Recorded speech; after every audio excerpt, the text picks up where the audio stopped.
السلام علیکم ورحمۃ اللہ وبرکاتہ۔ ناظرین، استقبال ہے ہمارے یوٹیوب چینل حق کی گواہی میں۔ ناظرین، ایک بہت ہی عبرتناک واقعہ ہم آپ تمام حضرات کو سنانے جا رہے ہیں۔ آج سے 50-60 سال پہلے یو پی کے ایک مشہور شہر میں ایک عجیب واقعہ پیش آیا۔ شہر کے ایک حصے میں وہاں کا وسیع اور قدیم قبرستان ہے۔ اتفاق سے ایک شخص کا انتقال ہوا۔ اس کے جنازے کو لے کر لوگ قبرستان پہنچے۔ جب قبر تیار ہو گئی اور میت کو اس میں اتار کر تختے لگائے جانے لگے تو جو لوگ قبر میں ساتھ اترے تھے ان میں سے ایک صاحب کے جو سرہانے کی طرف تھے، کچھ ضروری کاغذات جیب سے نکل کر قبر میں گر گئے۔ ان کو بھی اسی وقت پتہ چل گیا تھا، مگر انہوں نے سوچا کہ جب تختے لگا کر نکلنے لگیں گے تو یہ چیز اٹھا لیں گے، مگر خدا کا کرنا یہ ہوا کہ وہ نکلتے وقت یہ چیز اٹھانا بھول گئے۔ لیکن جو ہی مٹی دینے کا وقت آیا تو انہیں فوراً یاد آ گیا اور شور مچایا کہ ٹھہریے ٹھہریے، میرے کچھ نہایت اہم کاغذات قبر میں رہ گئے ہیں، انہیں اٹھانے کا موقع دے دیجیے۔ مجمع میں کچھ لوگوں نے اختلاف بھی کیا کہ اب تختے لگ جانے کے بعد قبر کھولنا مناسب نہیں ہے، مگر ان کا اصرار بڑھتا ہی رہا اور بتایا کہ اگر یہ کاغذات نہیں ملے تو مجھے شدید مالی نقصان پہنچ جائے گا۔ غرض اسی افراتفری میں مٹی ڈالنے کے کام کو روک دیا گیا۔ سب کی رائے یہ ہوئی کہ مفتی شہر سے مشورہ کیا جائے۔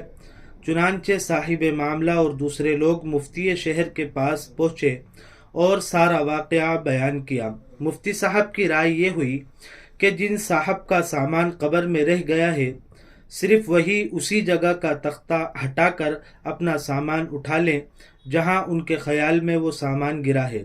یہ لوگ فوراً قبرستان واپس آئے جہاں لوگ ان کا انتظار کر رہے تھے اور مفتی صاحب کی رائے سے سب کو آگاہ کیا۔ بالآخر سب لوگوں نے صاحب معاملہ کو اجازت دے دی کہ آپ کو جس جگہ اپنا سامان گرنا یاد ہو، صرف اسی جگہ تختہ اٹھا کر اپنا سامان اٹھا لیجیے۔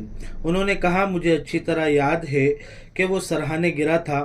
چنانچہ انہوں نے سرہانے سے ایک تختہ ہٹا کر جیسے ہی اپنا ہاتھ قبر میں ڈالا، فوراً چیختے ہوئے ہاتھ باہر نکال لیا اور یہ کہہ کر تڑپنے لگے کہ ہاتھ جل گیا، آگ لگ گئی، ہاتھ جل گیا، آگ لگ گئی۔ لوگ حیران تھے، یہ کیا ہو گیا؟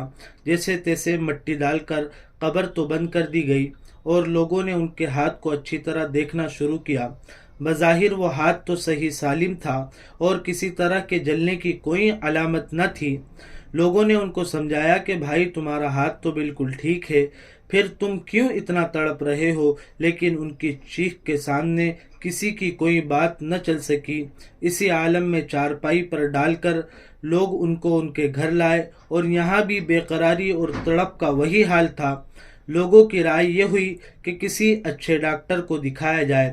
اتفاق سے اس زمانے میں شہر کے سول سرجن مسلمان تھے۔ لوگ ان کے پاس انہیں لے گئے۔ انہوں نے جدید آلات کی مدد سے سارے ہاتھ کا معائنہ کیا، مگر ان کو جلنے یا آگ لگنے کی کوئی علامت نہ مل سکی۔ ساری کھال بالکل ٹھیک تھی، رگوں میں خون کی آمد و رفت حسب دستور تھی، ہڈی اور گوشت وغیرہ سب اپنے حال پر باقی تھے، مگر وہ یہی کہے جا رہے تھے کہ ہاتھ جل گیا، آگ لگ گئی۔ ان کی تڑپ اور بے چینی کسی سے دیکھی نہیں جا رہی تھی۔